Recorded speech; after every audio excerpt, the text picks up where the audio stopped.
Been a minute since we've done a good old top 5 style video, and a minute since I've answered any of your questions. So today we're killing 2 birds with 1 stone by covering my top 5 favorite versions of Storm and Starfire. Shout out to Joe Pito for requesting this video, and if you have a request of your own, email it to me at stormstarfire42@gmail.com. Number 5.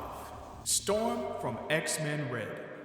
The Krakoa era was a period of status elevation for our Weather Witch. From her seat on the Quiet Council to representing the entire solar system as the voice of Soul. These elevations culminate in X-Men Red, as Storm won the regency of Arakko after defeating the nameless shapeshifter Queen for the throne. But it isn't long before Storm trades the throne for Brotherhood. X-Men Red pits Storm against several external and internal conflicts amidst all of this new responsibility, while also challenging her to find new ways to be powerful outside of Omega level powers and sitting on thrones. So much so that she literally destroyed her own throne and rejected the title of Queen. Alongside other notable characters like Magneto and Sunspot, Storm forms the Brotherhood of Arakko, prepared to fight for Arakko by any means necessary. I love how Storm embraces her gritty side here in a way that doesn't force her to act out of character, which is required to survive on the rough and tough Red Planet. Gone are the lavish galas and cushy air-conditioned meetings on Krakoa. Everything is hard fought and hard won on Arakko. She even has her Krakoan backup destroyed by Magneto, who destroyed his own as well. You don't get much more badass than rejecting literal eternal life, or at the very least, indefinite resurrection.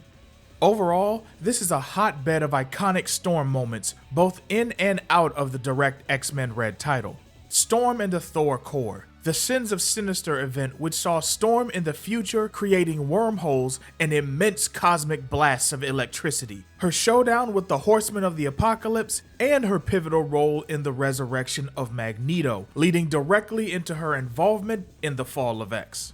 Not to mention her reunion with her favorite ancestral auntie Ashake when she traveled to the afterlife to get Magneto. She even stared down a Dominion and made it feel pain. Now that may not seem like much of a feat, but when you know how powerful Dominions are in the Marvel Universe, making one feel anything at all is an immense feat of power. This is the best Storm we've gotten in years in my opinion. Al Ewing's writing is to thank for that. He gets the character like no one has in a long time and has a knack for combining deep character-rich lore with genuine emotion and action. Fantastic art and designs by Russell Dauterman, Luciano Vecchio, Stefano Caselli, and several others bring Ewing's writing to life, making this series a must-read. My only complaint is that it's already over.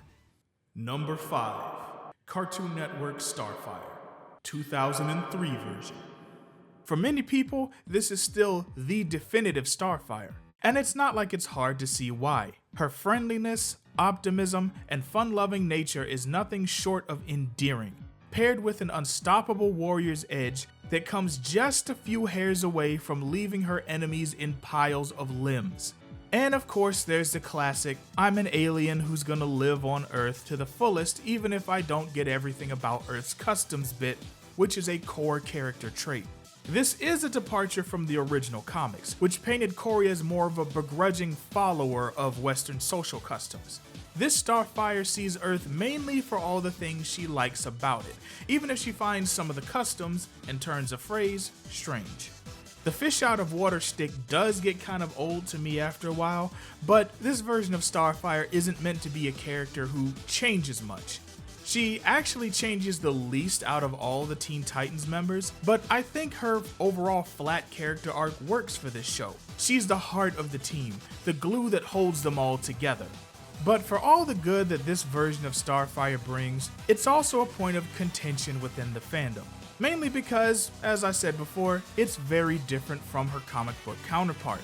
Going too far off course is one of the worst sins you can commit for a character. And for a character like Starfire, who really doesn't get the spotlight much these days outside of the comic books, or even in the comic books for that matter, it really matters how well she's adapted. But getting back on topic to the Cartoon Network version, several changes had to be done to make Starfire palatable for their younger target audience, to the surprise of no one. Even so, I can't deny how well done or how popular this version is to this day. I can easily see this being people's #1 Starfire. Number 4. Storm from X-Men Evolution. Believe it or not, this was the series that made me fall in love with Storm as a character.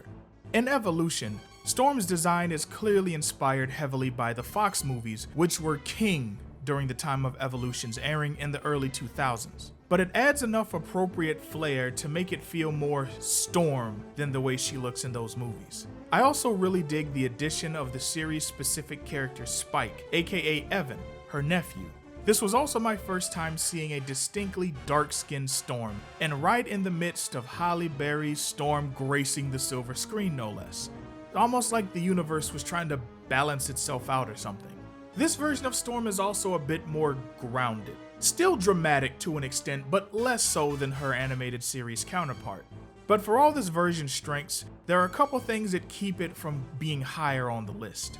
The cast is huge and constantly growing, to the point where some OGs could easily get lost in the shuffle. Storm sometimes feels like a background character at best in this show, and it isn't until the season finale which she becomes more prevalent by becoming one of Apocalypse's horsemen. But even with all that being said, you can't go wrong with this version of Storm. She looks great, she fights great, her powers are nerfed, but it's Storm. We've already been over that a million times. Until she gets her own cartoon or movie series, she is fated to forever be nerfed outside of the comics. Number 4. Starfire 2015 Solo Series.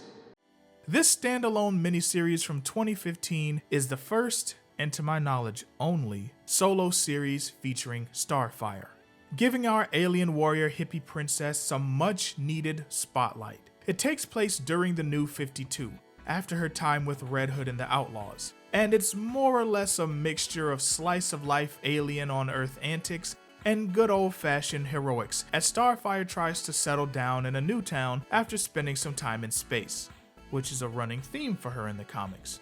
But don't let the baggage fool you. You don't need to have read Red Hood and the Outlaws to follow this story. This series has been considered as a jumping on point for Starfire fans who are new to comics, as this Starfire is modeled heavily after her cartoon counterpart, definitely in terms of her personality and a bit of the appearance too. I think this is the first time she had pupils in the comics, which is definitely something that the cartoon started. Either way, due to this fact, your mileage will vary depending on whether or not you're a fan of Kori's cartoon characterization. The art also changes toward the end of the series after a new artist took over.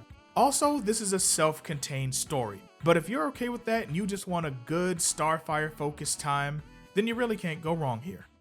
Number 3. Storm X-Men the Animated Series. What's there to say that hasn't already been said about this masterpiece? This was my introduction to Storm, and the X-Men in general. I had to be about 6 or 7 when I first saw the X-Men. I always liked her, from minute one, but it would take some years for me to gain a true appreciation for some of her character aspects, like the big power proclamations. I also think there were some complexities to Storm's character and personality that I wouldn't even notice until I got older. Like the fact that she's always the most emotionally composed person in the room. She was always holding her thoughts and feelings on a tight leash to keep from negatively influencing the weather around her and in the entire world. Now, I don't know why it took me that long to pick up on this when there's literally a whole episode that spells it out and has her get mind controlled so that she can fully let loose. I guess I missed that episode as a kid. So much of what makes this version of Storm iconic comes down to the stellar voice acting. First by Iona Morris, then by Allison Seeley Smith. The delivery is appropriately over the top without getting too campy most of the time. Be gone! This is how we'd hear Storm in our heads for decades to come, regardless of who played her in live action or voiced her in cartoons. And now that Allison Seeley Smith has reprised her role for X-Men 97, we get to have all new adventures with our epically voiced Weather Witch. I need your men stationed at every door. I want those in the lobby to assist the other X-men. Now who does she think she... Do not think. Be silent. Heed my commands and you shall survive. She's the mother. She is Mother Earth. She is Mother Gaia. She is your mother. Number 3. Injustice 2 Starfire. To be a standalone video game version, DLC material at that, this version is really well done. Better than it has any business being. You could see this Starfire being the main character of this or any other DC title. From her fighting moves to the scale of her powers, and especially her personality. You fought for the regime. 100% Team Batman now. That doesn't mean you are forgiven. I'm not some trophy, Brainiac. You will be collected. Try it and you will get burned. If she's not kicking ass with potentially world-ending powers one minute, then a ball of giggles craving pizza the next, is it really Koriand'r? It's a shame they don't do more to involve her in the main story, but her gameplay style and personality make up for it, including the voice actress of our next entry for Starfire, Kari Walgren. My only point of contention here is her base visual design. It's kind of meh, mainly because of the top. Maybe it's that webbing-like pattern, but it just doesn't do it for me. But you can just swap out armor pieces for ones that are more to your taste, so it's really not a big deal. Plus her face, body, and hair are absolutely peak, making this one of the best looking Starfires that you will ever find outside of the comics. Number 2. Uncanny X-Men Storm. There are so many dope and iconic moments for Storm, all encapsulated within these years. Her introduction to the X-Men, Rogue Storm vs. Dr. Doom, her deathmatch with Callisto, the life-death arc. Things that would go on to define Storm as a character and redefine what it meant to be a powerful woman and a superpowered person in comic books all start here. We see Storm go from an inexperienced new recruit to a formidable, well-rounded hero and mentor. Shout out to Kitty Pryde. She reinvented herself multiple times, eventually becoming a beacon among her fellow X-Men who would gladly follow her anywhere. The road to get there is a long one, because these years arguably gave Storm her biggest challenges. Everything from the loss of her powers in the aforementioned life-death story arc, which led to a full-blown existential crisis, to being tricked by Loki into being the new goddess of thunder. This is the first time she fought Magneto and learned true defeat at his hand, although she did almost kill him during the rematch. She earned the leadership of the Morlocks, only to lead them into virtual ruin by not even trying to pay attention to him. Speaking of Storm's early challenges, I gotta mention her claustrophobia. Any enclosed space was enough to trigger Aurora, and the tighter/smaller the space, the greater the trigger. Sometimes she'd suffer a complete mental shutdown, rendered totally useless, and other times her powers rage completely out of control, making Storm a threat to all surrounding life forms. It's been a few years since she's had any bouts of claustrophobia, but you can't talk about Storm's early years and not mention her claustrophobia. They were one of her defining traits. So many moments of weakness, smallness, and vulnerability, only to see Storm elevate to even higher heights. I really don't have a lot to critique about this era, because it's just so freaking good. The only drawback I can give is that for those who prefer a humongously powered Storm, you're not gonna find a whole lot of that here.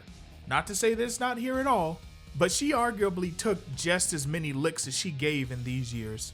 And a lot of the huge galactic scale of her powers wasn't something that would be tapped into more heavily until the years to come. But I personally don't think phenomenal cosmic powers are the most interesting or most important aspect of Storm. And in terms of character richness and importance to the overall story, you're not gonna find a whole lot better than the early years, the Uncanny years. Number 2, DCAMU Starfire. This version is so high up on the list, and it makes me mad that we didn't get more of it. In terms of her out of the comic book versions, this one wins to me.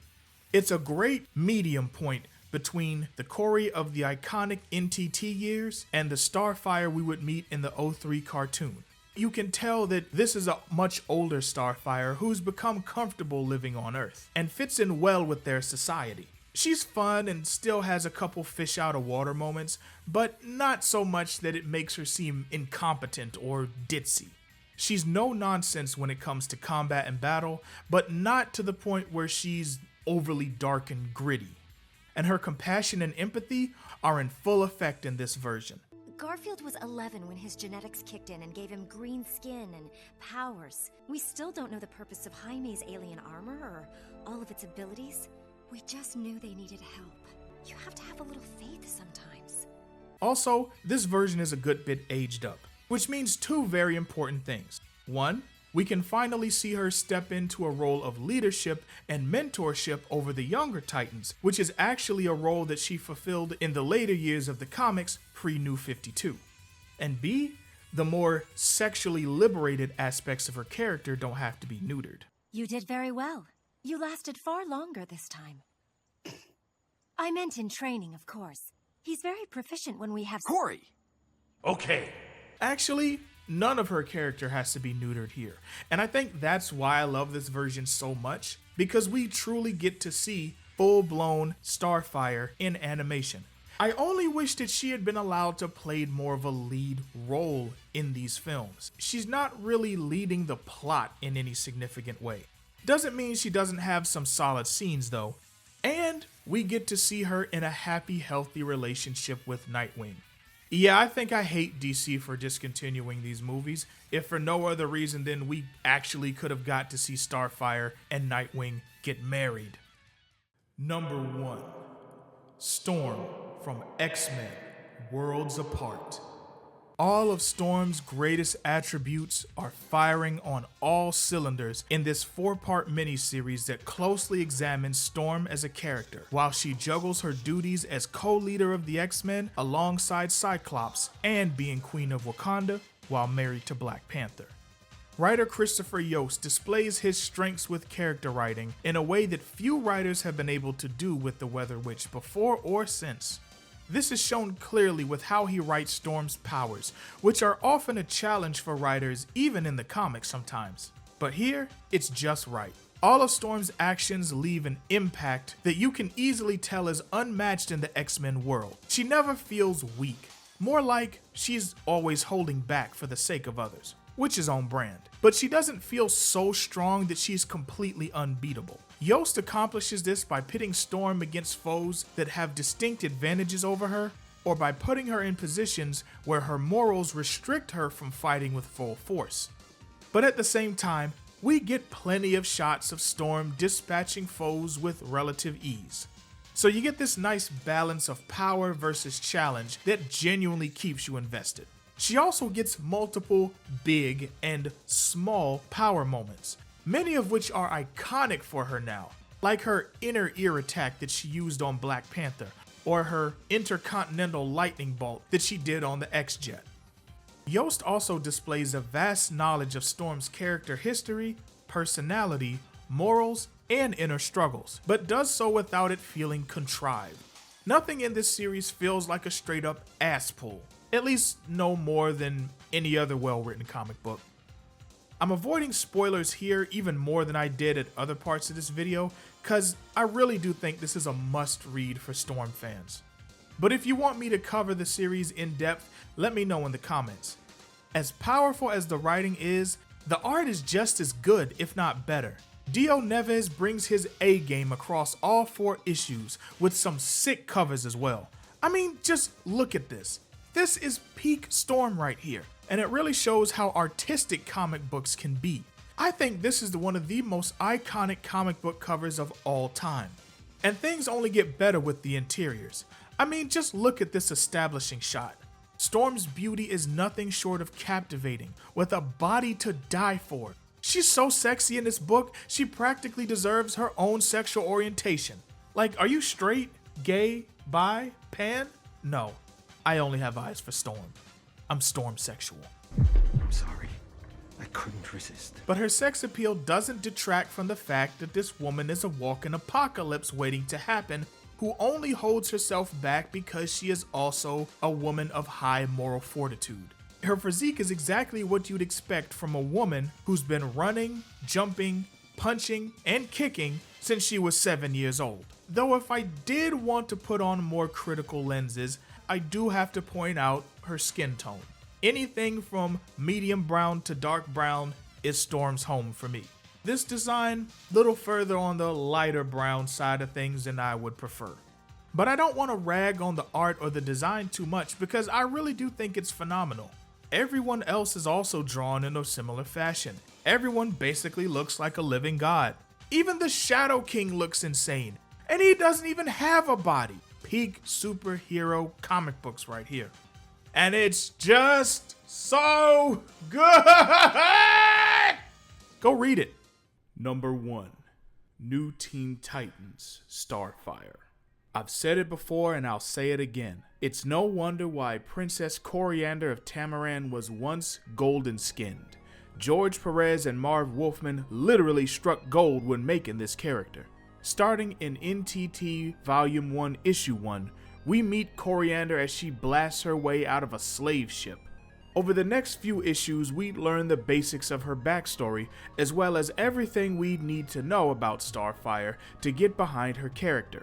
She loves life and lives it to the fullest as a compassionate optimist who wears her emotions on her sleeve. She's also a fierce warrior, made tough as nails by her warrior culture and her traumatic life. I've already gone in depth about what I think makes her look so iconic. That video's linked in the description, but I will highlight one aspect here that I think really sells her whole design. No, not those. Or those.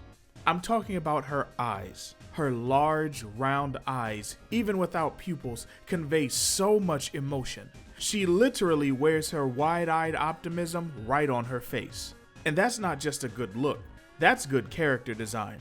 But we should expect nothing less from the greats who made her. Her hair, similarly, isn't just big. Like Kori herself, her hair is full of life and takes every opportunity to be involved with everything it can get into. Her early years, in my opinion, had her best personality traits as well. It's nothing you won't experience somewhere else, but I feel like here was when they were at their most genuine and sincere. This was before the Flanderization of current Koriand'r in Teen Titans Go, or even in the kid-friendly, more exaggerated personality traits of the original Teen Titans cartoon. She wasn't so much a complete fish out of water here as she was a begrudging follower of Earth customs, which is why there are some things about Earth that she just never could respect. The last thing Kori wanted to be was covered up or fake. The only thing she hated worse than that was being chained up. This Koriand'r had a pronounced disdain for anything even closely resembling slavery or subjugation. No surprise given her backstory and her time spent as a slave thanks to her evil-ass sister who hates her, Commander. I wish they had done more with this side of Kori, as this really could have been a great direction to take her character in. I mean, there's a whole 2-part mini-arc where she goes to South Africa and fights apartheid. And unlike a lot of modern comics that'll end up rewriting characters' entire personalities just to suit the political message of a story, Apartheid No More feels 100% on brand for Kori.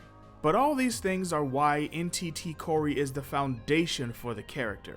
Like Storm, these years saw some of Starfire's best challenges as a character. As previously stated, when she first came to Earth, she did not gel well with many of its societal standards, including the Teen Titans no-kill rule. She was constantly butting heads with her new teammates who were already on the program. Although very few people complained about Kori's lack of modesty. Looking at you, Beast Boy, you little horn dog.